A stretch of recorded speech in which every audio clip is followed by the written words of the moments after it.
kerana Allah Subhanahu wa taala telah masih lagi memberi kesempatan kepada kita untuk dapat sama-sama kita bersua di dalam majlis ilmu secara maya pada pagi ini. Dan insya-Allah mudah-mudahan perkongsian kita pada pagi ini akan mendapat manfaat daripada Allah Subhanahu wa taala. Jadi insya-Allah pagi ini kita sambung pengajian tauhid daripada kitab Al-Fiqhul Akbar karangan Imam Abu Hanifah, masih lagi membicarakan berkenaan dengan sifat-sifat Allah tidak menyerupai makhluk. Jadi kita baca sekali lagi teks daripada asal kitab Imam Abu Hanifah dan sedikit dan huraian walaupun huraian yang akan kita bincangkan sebelum atau kita baca sedikit lagi. Sifat-sifat Allah Jalla Jalaluh tidak menyerupai makhluk. Wa sifatuhu kulluha bi khilafi sifatil makhluqin ya'lamu la ka'ilmina wa yaqdiru la kaqudratina wa yara la karu'yatina. Dan semua sifat-sifatnya, iaitu sifat-sifat Allah, tidak serupa dengan sifat-sifat makhluk. Dia maha mengetahui tidak seperti pengetahuan kita. Dia maha berkuasa tidak seperti kuasa kita. Dia maha melihat tidak seperti penglihatan kita. Huraian. Allah Jalla Jalaluhu mensabitkan secara ijmali akan kewujudan dirinya yang memulakan segala kejadian. Melalui Al-Quran, Allah memperkenalkan dirinya kepada manusia. Jikalau mereka tidak mengenali sifat-sifat Allah secara mutlak, pasti mereka tidak akan sampai kepada ma'rifat rububiyah.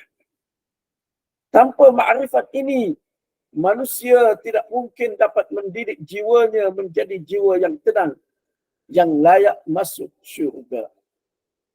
Sifat menunjukkan kepada kesempurnaan dan Allah mensabitkan kepada dirinya akan sifat-sifat. Ia mempunyai hakikatnya namun kaifiatnya tidak diketahui dan tidak dapat difikirkan dengan akal. Jadi sampai di sini huraian yang ni kita telah bincangkan di dalam kuliah sebelum ini. Walau bagaimanapun saya ulang sepintas lalu berkenaan dengan apa yang telah kita bincangkan di dalam kuliah sebelum ini.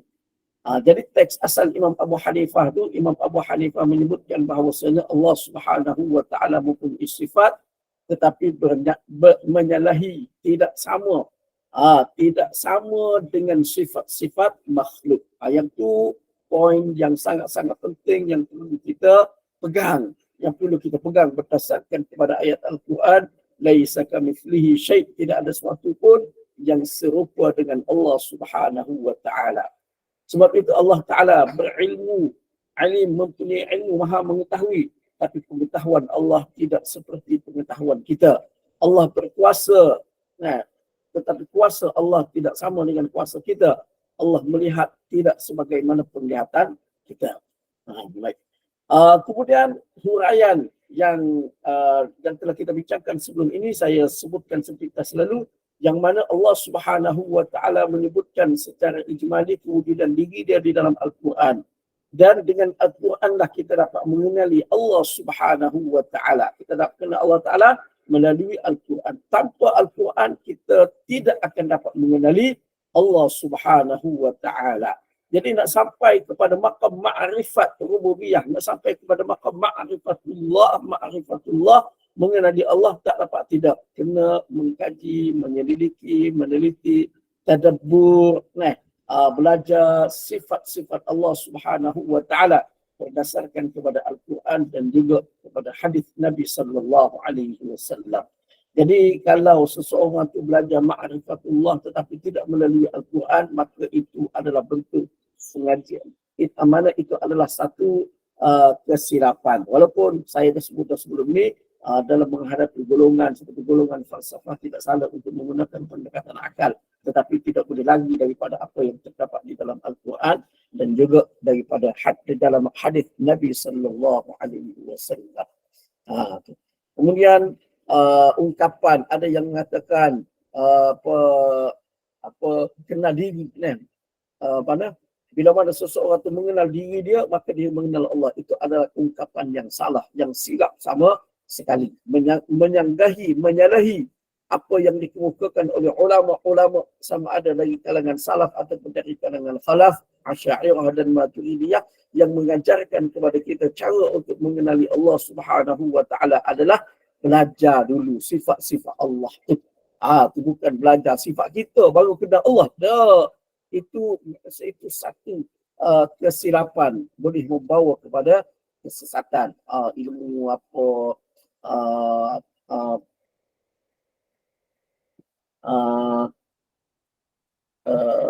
ilmu kesatuan, wahdatul wujud dan sebagainya, boleh berpunca daripada perkara tersebut. Baik.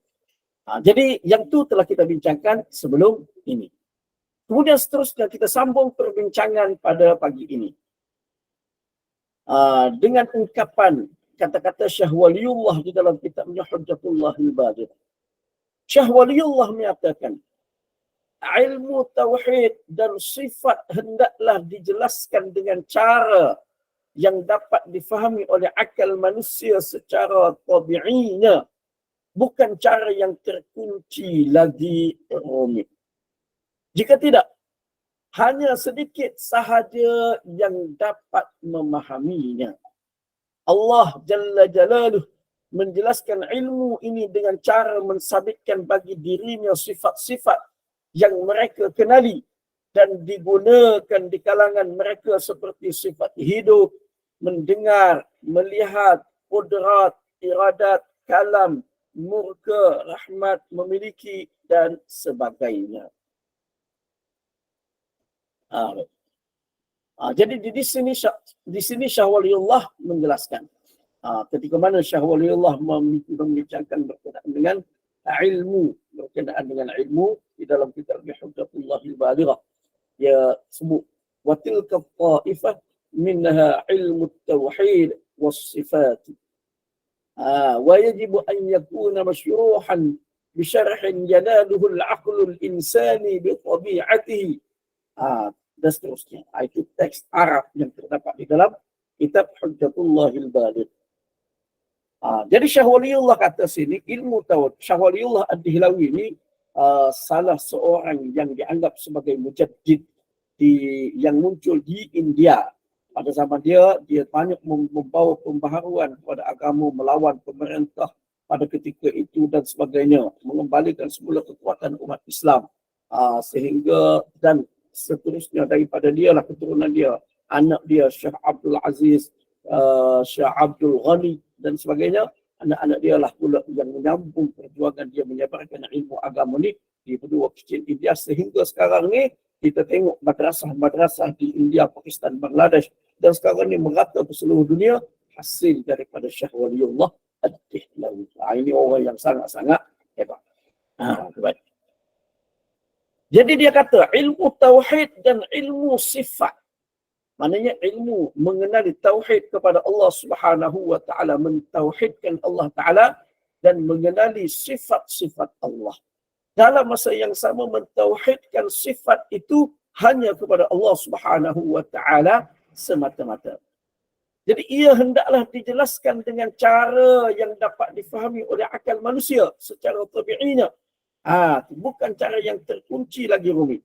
Jadi ilmu tauhid dan sifat ni mesti dijelaskan dengan cara yang akal boleh capai.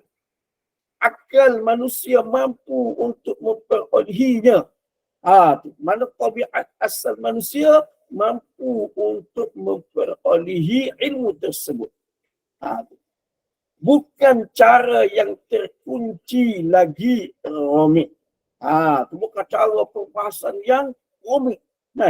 Bahar begini. Berdasarkan kepada akal itu menyebabkan tidak mampu untuk difahami oleh orang awam terutama sekali. Bahkan kadang-kadang orang berilmu pun tak mampu untuk memahaminya. Sebab apa? Jika tidak, hanya sedikit sahaja yang dapat memahaminya. Kalau tidak digunakan dengan cara yang mudah ni, bisyarhin, dia kata di sini. masyruhan bi syarhin yanaluhu al-aqlul insani, dengan huraian yang boleh dicapai oleh akal manusia. Kalau tidak gunakan dengan cara tersebut, nescaya sedikit sekali yang dapat memahaminya. Baik. Jadi itu perbahasan ilmu tauhid yang sepatutnya digunakan di dalam mengajar, di dalam memberikan kefahaman tauhid kepada masyarakat, kepada orang Islam, kepada orang awam. Sebagaimana kalau kita lihat di zaman salaf dahulu, di zaman awal Islam dahulu, mana pengajaran tauhid adalah semata-mata berdasarkan kepada naqli, berdasarkan kepada apa yang dinukilkan daripada Al-Quran dan juga daripada hadis Nabi sallallahu alaihi wasallam. Mengenali Allah Subhanahu wa taala berdasarkan surah Ikhlas dan seumpamanya. Jadi Allah Subhanahu wa taala telah jelaskan ilmu ni dengan cara mensabitkan bagi diri dia sifat-sifat yang mereka kenali dan digunakan di kalangan mereka. Seperti hidup, mendengar, melihat, kudrat, iradat, murka, rahmat dan sebagainya. Jadi walaupun kita kena ingat seperti poin yang telah saya sebutkan tadi yang disebutkan awal lagi oleh Imam Abu Hanifah, iaitu sifat Allah tidak menyerupai makhluk, tidak menyerupai makhluk. Walau bagaimanapun Allah Ta'ala jelaskan sifat dia di dalam Al-Quran, Allah Ta'ala jelaskan sifat dia dengan sifat yang mudah difahami. Tetapi walaupun zahirnya ada keserupaan dengan makhluk. Seperti hidup, mendengar, melihat, berkuasa, murka, rahmat, bercakap dan sebagainya. Itu sifat-sifat yang zahirnya ada keserupaan dengan makhluk, ada keserupaan dengan kita. Tetapi kita kena ingat, semua sifat-sifat itu walaupun zahirnya serupa dengan makhluk, dia sama sekali tidak serupa dengan makhluk. Laisa kamitslihi syai'. Yang itu memang poin yang sangat-sangat penting yang perlu kita pegang untuk kita mengelakkan menyerupakan Allah Subhanahu wa taala dengan makhluk. Cuma Allah Subhanahu wa taala sabitkan sifat-sifat sebegini supaya mudah untuk kita fahami tentang sifat Allah Taala. Kalau Allah Subhanahu wa taala sifatkan diri dia dengan sifat yang kita pun tak pernah dengar, kita pun tak pernah tahu sifat itu, macam mana kita nak faham? Macam mana kita nak faham? Nah, tentu sekali kita tidak akan dapat memahami sifat Allah Subhanahu wa taala. Bila Allah Taala kata dia hidup, maka kita faham hidup ada. Hidup dia macam mana? Adakah hidup dia macam kita? Tidak. Hidup dia bukan seperti kita. Bukan seperti makhluk. Tapi kita tahu bahawasanya dia hidup. Allah mendengar, melihat, kita pun faham. Oh, Allah mendengar, Allah melihat. Sebab apa? Sebab kita pun ada sifat tersebut. Namun sifat mendengar, melihat, berkata-kata Allah serupa dengan kita ke? Tidak. Allah Ta'ala sama sekali tidak serupa dengan kita. Tidak ada sesuatu pun yang menyerupai Allah Subhanahu wa Ta'ala. Jadi mana Allah Ta'ala guna sifat itu sama dengan sifat makhluk supaya mudah untuk kita memahaminya. Itu mana sifat yang kita kenali, sifat yang kita gunakan di kalangan kita. Cuma Allah tidak menyerupai makhluk. Yang tu poin utama yang mesti kita pegang. Dan kita tak boleh gambarkan sebagaimana yang sebelum ni saya biasa dah sebut, baca ayat fala tadribu lillahil amsal. Jangan buat perbandingan kepada Allah. Jangan bandingkan Allah dengan sesuatu yang lain. Bila Allah Subhanahu wa Ta'ala kata dia mendengar, maka kita tak boleh bandingkan. Oh, kalau mendengar maksudnya, mesti kena ada alat seperti kita mendengar. Kita mendengar ada alat. Kalau tak mampu mendengar ada, kena beri alat bantuan pendengaran yang lain. Mesti kena ada alat. Jadi Allah Ta'ala mendengar ni, ada alat juga. Jangan buat perbandingan kepada Allah Subhanahu wa Ta'ala. Jangan bandingkan Allah dengan makhluk. Jangan. Cuma mudah tengok apa yang ada di dalam Al-Quran, beriman sebagaimana yang terdapat di dalam Al-Quran dan juga di dalam hadis Nabi sallallahu alaihi wasallam. Jadi mana sebab itu Imam Abu Hanifah sebut di sini ilmu tauhid, ilmu sifat mesti dijelaskan dengan cara yang mudah untuk difahami. Kemudian ada pengajian yang rumit berkenaan dengan tauhid. Seperti yang kita maklum, pendekatan cara Asy'ariyah sifat 20. Dengan pendekatan pembelajaran berdasarkan kepada cara falsafah. Atau macam mana pula? Yang tu kalau kita lihat kepada sejarah kenapa berlaku juga. Kenapa digunakan metodologi yang sedemikian. Saya pun ada.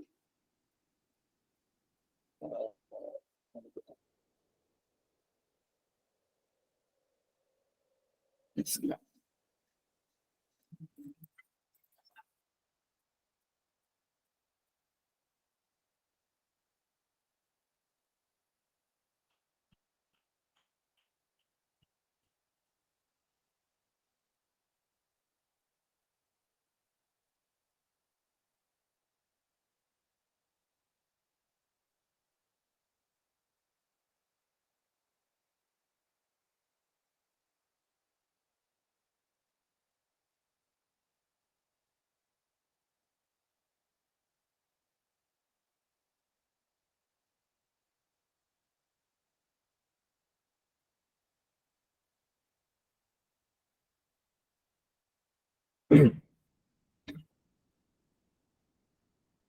Ini kitab Hasyiah Muhammad bin Muhammad Al-Amir ala Syarah Abdul Salam ala Jawharatul Tauhid.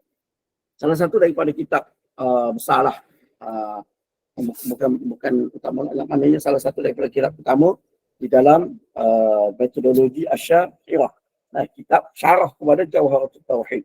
Jawharatul Tauhid itu kita biasa dengar di kalangan masyarakat kita ini syarah kepada Jawharatul Tauhid.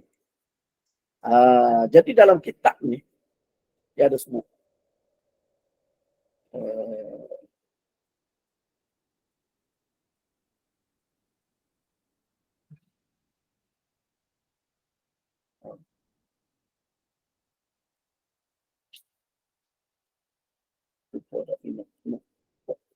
nak prepare dan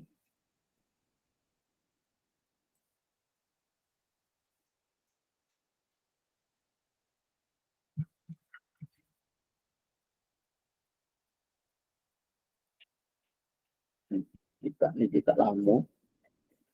Kita buka semua.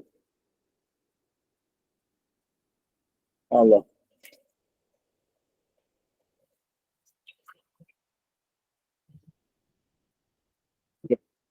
Di dalam muka surat 26. Ini saya nak cerita. Macam mana berlaku? Sedangkan seperti di sini Syah Waliullah kata, ilmu tauhid ni sepatutnya ada cara yang mudah. Apa yang ada di dalam Al-Quran, terus kita percaya, terus kita imani. Sebagaimana yang dilakukan oleh salaf dahulu. Tetapi kenapa ada perbahasan di dalam ilmu tauhid ni, perbahasan dengan cara yang rumit, cara yang payah. Yang mana sebenarnya ia adalah perbahasan menggunakan pendekatan falsafah. Baik. Jadi di dalam kitab ni, di dalam Syarah Abdul Salam ala Jawharatul Tauhid ni, dia kata apa? Dia kata, وإنما احتاج إلى البيان لأن كلام الأوائل كان مقصورا على الذات والصفات والنبوات والسمعيات فلما حدثت المبتدعة وكثر جدالهم مع علماء الإسلام وأوردوا شبها على ما قرره الأوائل وألزموهم الفساد في كثير من المسائل وخلقوا تلك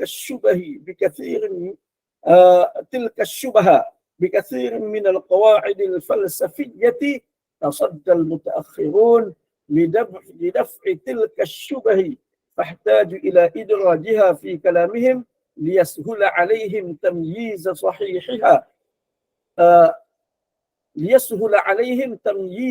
صحيحها من فاسدها فصعب لهذا تناوله وخصوصا في مقام الإيجاز.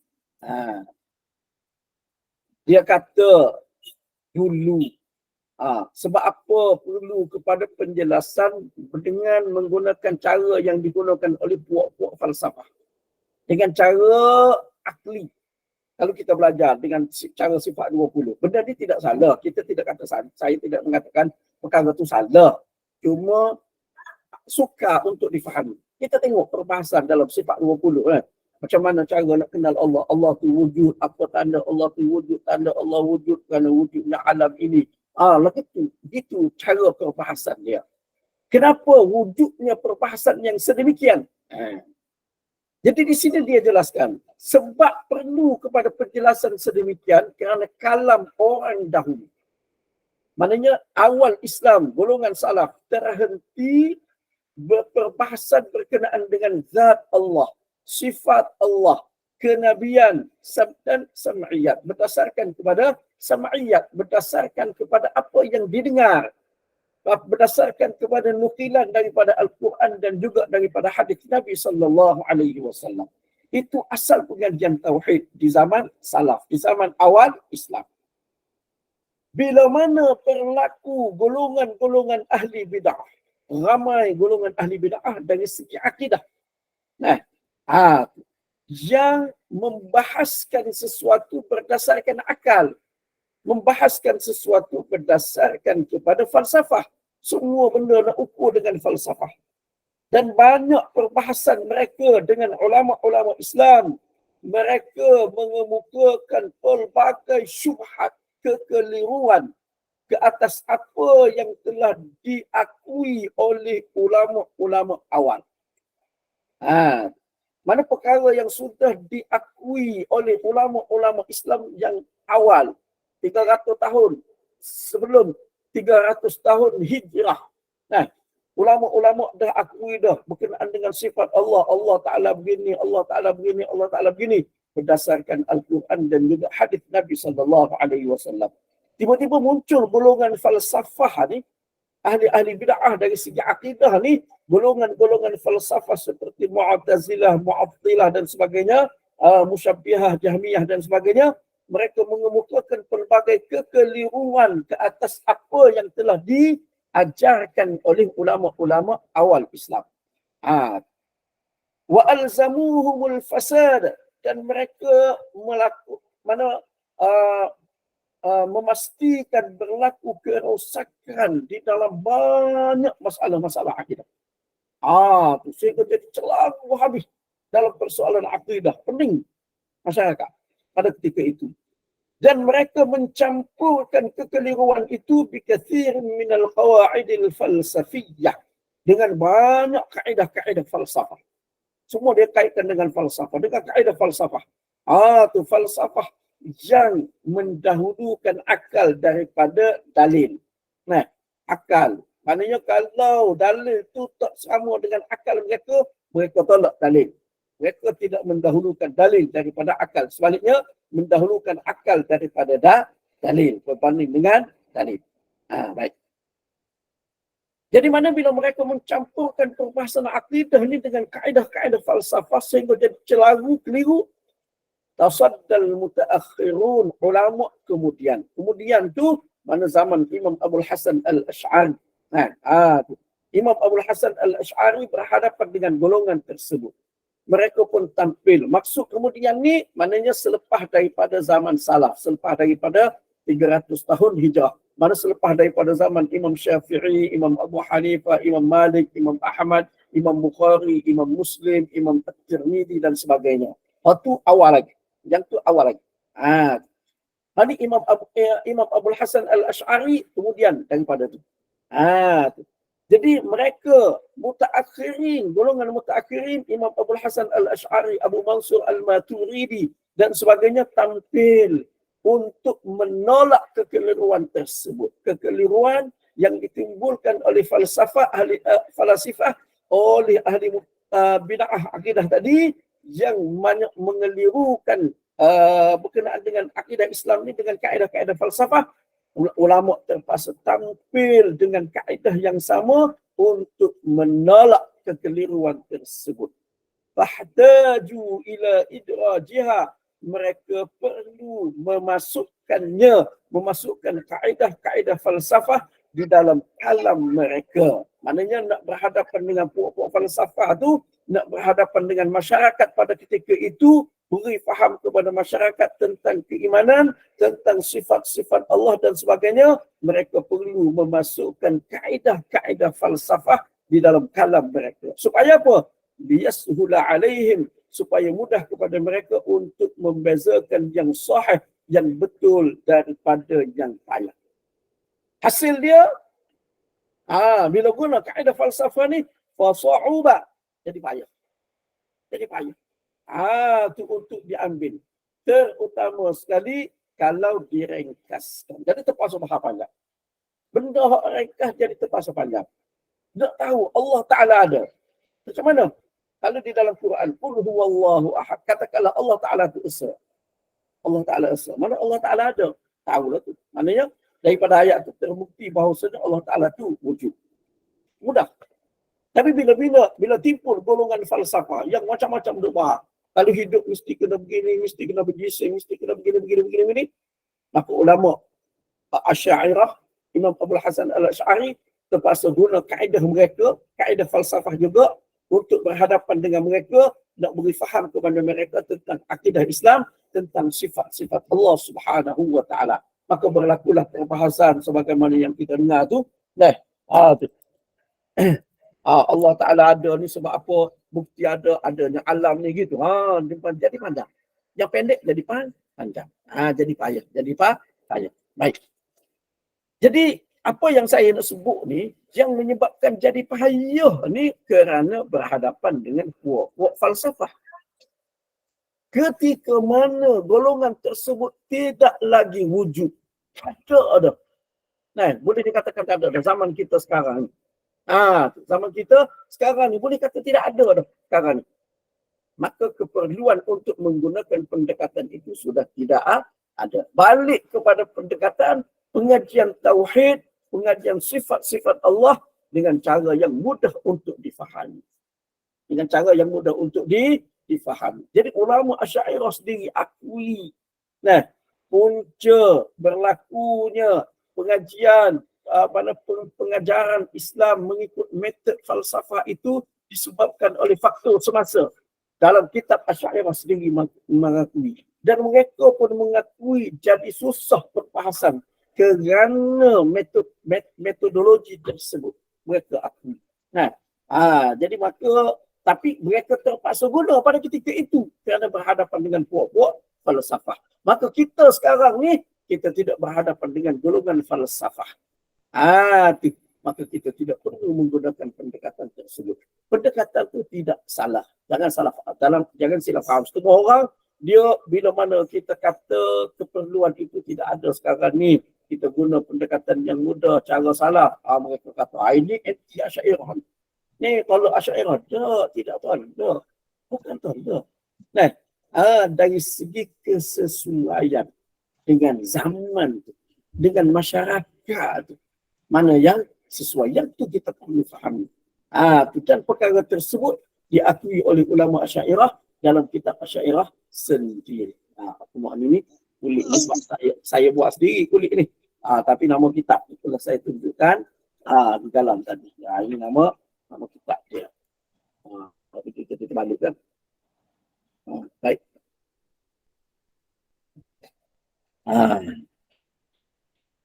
Jadi sebab itu mana di sini Syekh Waliullah Ad-Dahlawi kata perlu difahami, dijelaskan dengan cara yang mudah. Saya sendiri pun belajar. Saya belajar kedua-dua metodologi. Pengajian tauhid. Dua-dua metod saya belajar. Cuma metod Asy'ariyah ni saya tunggu belajar. Cara kitab yang tinggi tu seperti Syarah Abdul Salam ni. Dan kita belajar tu sebab apa? Itu satu keperluan juga. Terutama sekali bila kita berhadapan dengan golongan-golongan yang sesat. Saya pernah berhadapan dengan golongan etis, jukuk budak etis. Umur 27 tahun. Yang tak ada kepercayaan dia kepada Tuhan. Tak percaya dah. Tu dia tu. Sehingga adik dia tu yang bawa saya jumpa dengan dia tu. Adik dia kata, bila mak dia sembahyang, dia duduk belakang mak dia. Sudah sembahyang, mak dia sembahyang, dia kata ke mak dia, mak buat apa ni, duduk tunggil-tunggil ni. tungging bangun, buat apa ni? Nah, cari siapa? Sebab bagi dia Allah tidak ada Tuhan itu dalam kepercayaan dia. Jadi bila berjumpa dengan dia dalam keadaan dia tak ada kepercayaan kepada Quran, kepada hadis, maka kita tak gunalah pendekatan Quran dan hadis. Kita guna akal. Pada ketika itu kita guna akal. Kita guna akal dengan golongan yang menghadapi masalah dalam masalah tauhid. Jadi penggunaan memberi faham berkenaan dengan tauhid, berkenaan dengan sifat Allah, menggunakan pendekatan akal bagi orang yang berpenyakit. Orang yang berpenyakit. Penyakit dia tak ada terima Quran, tak ada terima hadis. Maka kita guna pendekatan akal. Untuk nak tarik dia. Biar dia boleh terima tentang kewujudan Allah Subhanahu wa taala, tentang bila mana Allah Taala itu wujud, Allah Taala menetapkan pelbagai disiplin di dalam kehidupan dan sebagainya. Guna akal. Bila dia dah boleh terima, barulah guna Al-Quran. Mana kita tidak tolak secara total penggunaan akal kita. Itu boleh. Sebagaimana Dr. Daniel Zainal Abidin. Mana dia menggunakan pendekatan sains untuk memberi keyakinan tentang kekuasaan Allah Subhanahu wa taala. Dia sendiri beriman, berdasarkan kepada Al-Quran dan hadis Nabi sallallahu alaihi wasallam. Baik. Di samping itu, Allah mensabitkan bagi dirinya bahawa dia tidak menyerupai makhluknya pada sifat-sifat ini. Allah Jalla Jalaluhu hidup tetapi tidak seperti hidup kita. Dia maha melihat tetapi tidak seperti kita melihat. Dia maha mendengar tetapi tidak seperti kita mendengar. Dia maha berkehendak tetapi tidak seperti kehendak manusia. Dia bersifat dengan berkata-kata tetapi tidak seperti berkata-katanya makhluk. Demikian sepatutnya difahami perbahasan tentang sifat. Jadi mana Syekh Waliullah Ad-Dihlawi sebut nak memahami, belajar penjelasan tentang sifat Allah, tauhid ni mesti guna pendekatan yang mudah. Tidak kata berbelit-belit ni. Itu tidak. Bila perlu tak apa. Kalau tak perlu guna yang mudah. Ikut apa yang ada dalam Quran. Quran sebut hidup. Percaya Allah hidup. Mendengar, Allah mendengar. Allah melihat. Ikut. Bagaimana yang terdapat di dalam Al-Quran. Tapi dalam masa yang sama Allah Ta'ala sabitkan seperti ayat yang kita baca tadi, Allah Ta'ala tidak menyerupai makhluk. Yang itu kena ingat. Yang itu kena ingat. Sebab itu dia hidup, dia mendengar, dia melihat, dia berkehendak. Tidak sama dengan manusia. Tidak sama dengan mana-mana makhluk. Jadi yang ni yang sepatutnya difahami. Perbahasan tentang sifat. Apa jua perbahasan tentang sifat Allah? Anak kunci dia, Allah tidak serupa dengan makhluk. Yang itu mesti kena. Kemudian ditafsirkan adamul mumatsalah. Tiada yang serupa dengannya. Dengan suatu yang mustahil dapat dicapai oleh manusia. Seperti dikatakan Allah mengetahui bilangan titisan hujan.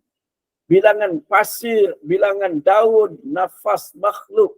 Melihat semut di malam yang gelap, mendengar bisikan di bawah selimut dalam rumah yang tertutup dan sebagainya. Baik.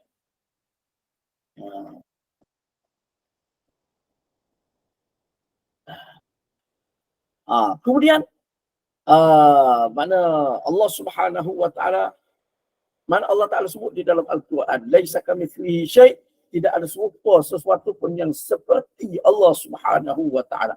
Allah Ta'ala sebut sedemikian. Jadi untuk memberi penjelasan tentang Allah,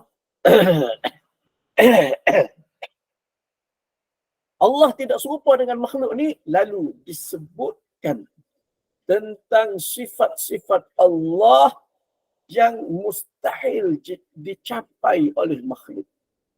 Mustahil dicapai oleh makhluk. Seperti Allah tahu titisan hujan. Makhluk tak sama sekali tidak akan mampu untuk mencapai ilmu sedemikian. Tak akan mampu. Tahu dan seterusnya. Jadi perkara ini sebahagian daripadanya telah kita bincangkan di dalam bab berkenaan dengan ilmu, berkenaan dengan salah satu daripada sifat Allah, sifat ilmu. Dan kita telah baca dah beberapa ayat Al-Quran, umpamanya ayat di dalam surah Qaf. Lupa nama ayat. Ya. Surah Qaf, walaqad khalaqnal insana wa na'lamu ma tuwaswisu bihi nafsuh. Wa nahnu aqrabu ilaihi min hablil warid. Surah Qaf ayat yang ke-16. Yang ni saya dah sebut dah dulu. Pada ketika awal kita berbincang berkenaan dengan sifat ilmu bagi Allah Subhanahu wa taala. Surah Qaf 16, ayat 16. Jadi dalam ayat itu Allah Subhanahu wa taala sebut, sesungguhnya kami telah menciptakan manusia dan kami mengetahui apa yang terlintas di dalam hati-hatinya. Allah Taala tahu. Jadi Allah Taala di satu sudut, dari satu sudut, Allah Taala sebut sifat-sifat dia yang zahirnya serupa dengan makhluk, melihat, mendengar dan sebagainya. Kemudian Allah Ta'ala beri peringatan bahawasanya sifat Allah sama sekali tidak serupa dengan makhluk. Kemudian Allah Ta'ala buat contoh untuk kita lebih rasa bahawasanya Allah Ta'ala ni memang tak serupa dengan makhluk. Memang tak sama dengan makhluk. Dengan dijelaskan sifat Allah Ta'ala yang merupakan suatu yang mustahil dicapai oleh manusia. Manusia tidak boleh mencapainya. Seperti ayat tadi. Walaqad khalaqnal insan. Kami telah menciptakan manusia dan kami mengetahui lintasan di dalam hatinya. Allah Ta'ala sebut. Allah Ta'ala tahu apa yang terlintas dalam hati. Yang ini tidak mampu untuk dicapai oleh manusia. Ini khusus untuk Allah Ta'ala sahaja. Bahkan Nabi SAW sendiri pun tak tahu. Seperti di dalam hadis yang sebelum ni saya dah baca berkenaan dengan sifat Nabi-Nabi. Yang mana Nabi SAW cerita daripada Ummu Salamah radhiyallahu anhu dalam Sahih Bukhari ada. Yang dia kata Nabi dengar hiruk pikuk di luar daripada bilik dia di Masjid Nabawi itu. Dengar hiruk pikuk orang duk bergaduh. Nabi pun keluar. Lalu mereka ceritakan permasalahan yang berlaku di kalangan mereka. Lalu Nabi SAW berkata, kamu datang kepada aku. Bawa permasalahan yang berlaku di kalangan kamu. وَلَعَلَّ بَعْضَكُمْ أَلْحَنَ مِنْ بَعْضٍ فَأَقْضِيَ لَهُ. Lalu maka ada di sebahagian daripada kamu lebih fasih daripada sebahagian yang lain. Lalu aku memberikan keputusan kepada dia sebab dia fasih. Cakap sedap, loyak. Pampung, sedap cakap. Jadi aku putuskan berdasarkan kefasihan dia. Faman qadaitu lahu bi syai'in min haqqi akhihi fa innaha qit'atun minan nar. Sesiapa yang aku putuskan untuknya hak saudara dia. Bukan hak dia. Tapi aku beri kepada dia sebab apa? Aku kata dia betul sebab apa? Sebab dia pandai bercakap. Sebab dia pandai bercakap. Jadi aku kata dia lah betul. Aku putuskan untuk dia hak saudara dia, hak orang lain. Maka ingat, dia adalah potongan api neraka. Dia boleh ambil potongan api neraka ataupun dia boleh tinggalkan. Mana beri balik kepada tuan punya hak. Atau kama qala, lebih kurang begitu hadis Nabi SAW. Jadi Nabi pun tak tahu apa yang terlintas dalam hati orang yang mari berbantah-bantah membawakan kes kepada Nabi SAW. Nabi pun tak tahu. Kalau benda ghaib yang Nabi tahu, itu diberitahu oleh Allah Subhanahu wa taala kepada baginda. Allah Taala sampaikan. Bukan Nabi sendiri tak tahu. Jadi dalam ayat tadi Allah Ta'ala sebut salah satu sifat dia tahu yang terlintas di dalam hati manusia. Itu sebagai salah satu gambaran sebagai salah satu tafsiran kepada adamul mumatsalah, tidak ada keserupaan antara Allah dengan makhluk.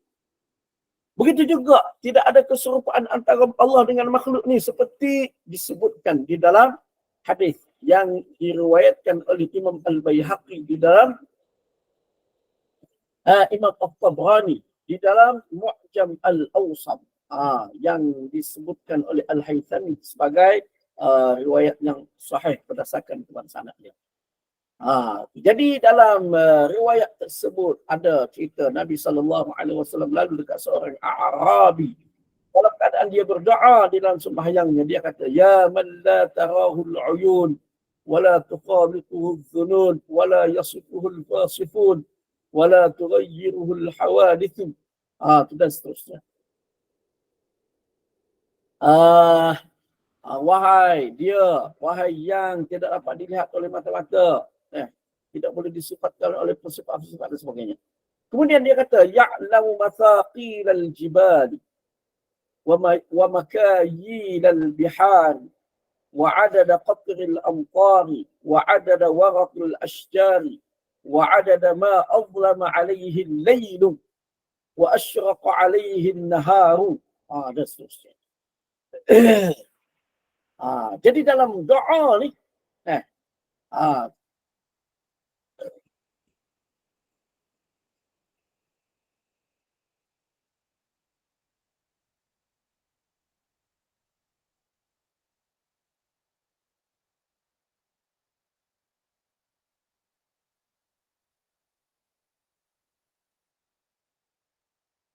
tahu. Saya tengok bawah ada mana tak ada bantahan daripada Nabi SAW terhadap doa tersebut. Mana dalam doa ni dia kata, wahai orang wahai yang mengetahui tentang timbangan-timbangan bukit, dan begitu juga apa kita kata makayil bihar, maknanya sukatan, mikial sukatan laut tu seluruh mana, banyak mana laut tu, dia tahu. Dan bilangan titisan hujan, wa adada waraqil ashjar, bilangan daun-daun kayu, daun-daun pokok, wa adada ma azlama alaihi al-lailu, bilangan sesuatu yang diliputi oleh kegelapan malam, yang disinari oleh maknanya kecerahan siang dan sebagainya. Itu baik. Jadi dalam riwayat ni, dalam hadis yang diriwayatkan oleh Imam At-Tabrani, boleh saya share, boleh, tapi tak ada terjemahan lah. Tak ada terjemahan. Saya pun nak terjemah semua sekali pun tak sempat ni.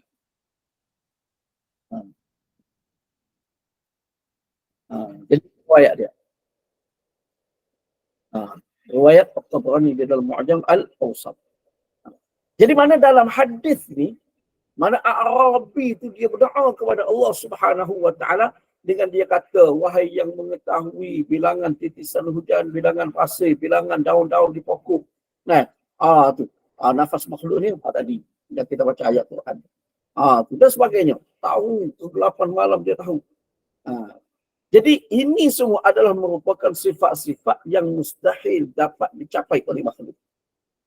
Kalau ada siapa-siapa kata ada makhluk yang boleh bilang titisan hujan yang turun, bilangan daun di pokok-pokok,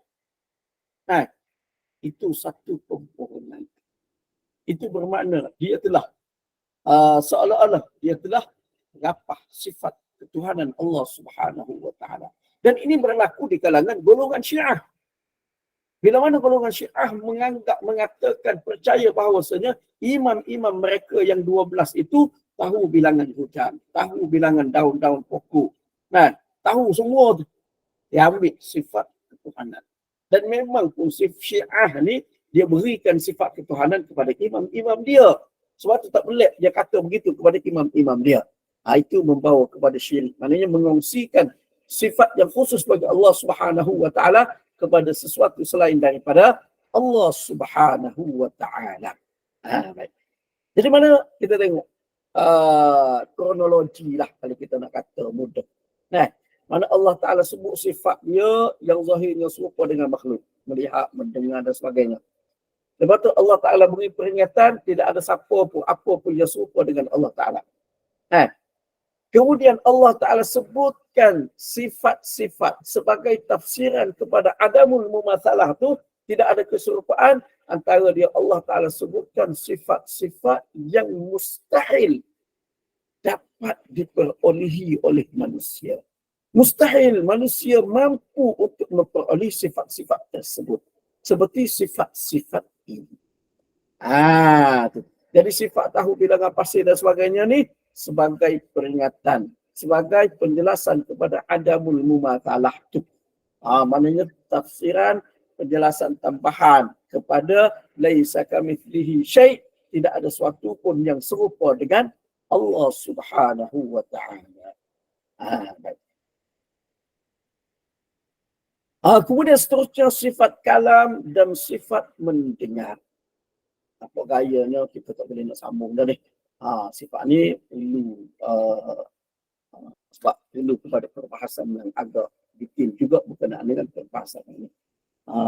Jadi rasanya untuk pagi ni kita tangguh setakat ni dululah kuliah untuk pagi ni, sebab kalau nak baca ni jadi panjang sangat pula.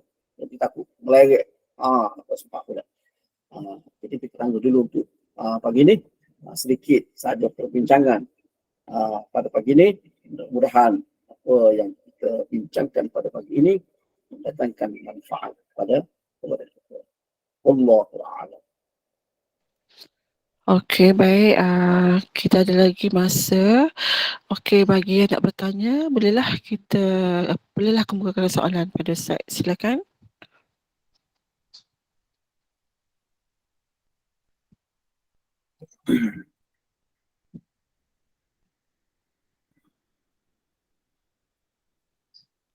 Ada yang nak bertanya? Silakan. Ada nak tanya? Siapa yang nak bertanya sebarang kemusykilan dan tak faham ke?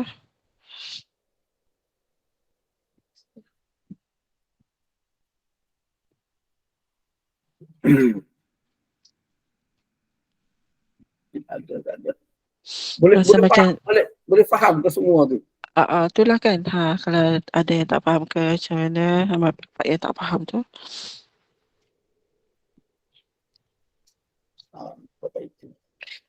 Rasanya semua dah jelas tak ya? Tak ada soalan ni. Mungkin saya boleh sebut ringkasan kepada apa yang kita bincangkan pada pagi ini. Secara ringkasnya perbincangan pada pagi ini iaitu berkenaan dengan tauhid, berkenaan dengan sifat-sifat Allah Subhanahu wa taala ni, sepatutnya yang paling baik adalah beri penjelasan dengan sesuatu yang mudah difahami oleh manusia, oleh akal manusia secara tabi'i. Maknanya asalnya sifat akal manusia boleh memahami perkara tersebut. Di mana bukan memerlukan kepada kepandaian, kemahiran falsafah dan sebagainya, tapi secara semula jadi dia mampu untuk memahami perbahasan tauhid tersebut. Bukan dengan cara-cara yang rumit.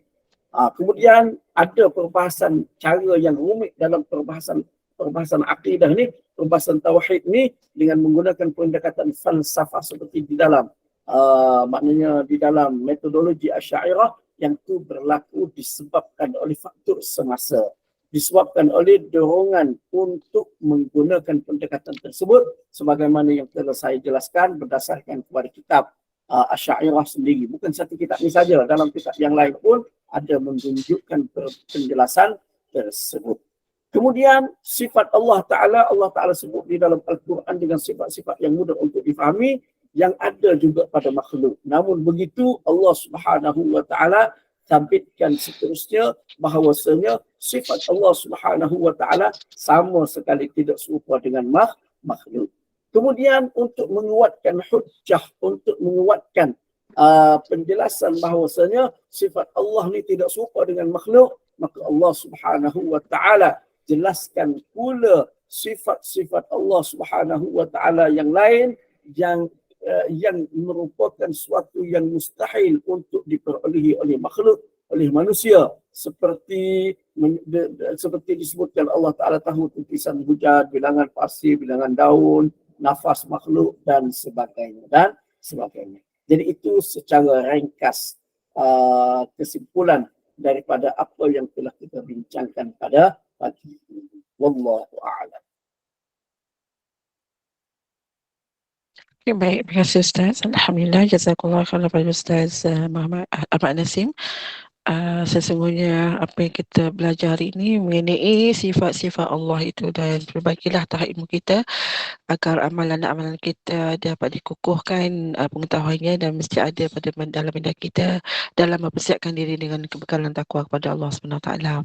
Dan terima kasih kepada para jemaah sekalian sudi melampaukan masa hingga kita ke slot seterusnya kuliah 2 Hafsah bersama dengan Al-Fadhil Ustaz Muhammad Azhar sebentar saja lagi. Dan Ustaz, kita tutup dulu majlis, kita tangguhkan dulu majlis ini dengan tasbih kafarah dan salawat. Jadi alhamdulillah kita dapat berkongsi ilmu pada pagi ini. Mudah-mudahan ia mendatangkan manfaat bagi kita semua. Dan saya sudahi perjumpaan kita pada pagi ini dengan tasbih kafarah dan surah Al-Asr. Subhanakallahumma wa bihamdika asyhadu an la ilaha illa anta astaghfiruka wa atubu ilaik. Bismillahirrahmanirrahim. Wal 'asri innal insana lafi khusr illa alladhina amanu wa 'amilus shalihat wa tawasaw bil haqqi wa tawasaw bis sabr. Assalamu alaikum warahmatullahi wabarakatuh. Terima kasih Ustaz. Assalamualaikum warahmatullahi wabarakatuh. Okey, kita teruskan lagi kuliah duha kita bersama-sama dengan Al-Fadhil Ustaz Muhammad Zahar. Kali ini kita ada pengajian kitab yang baru untuk setiap hari Isnin. Ya, mohon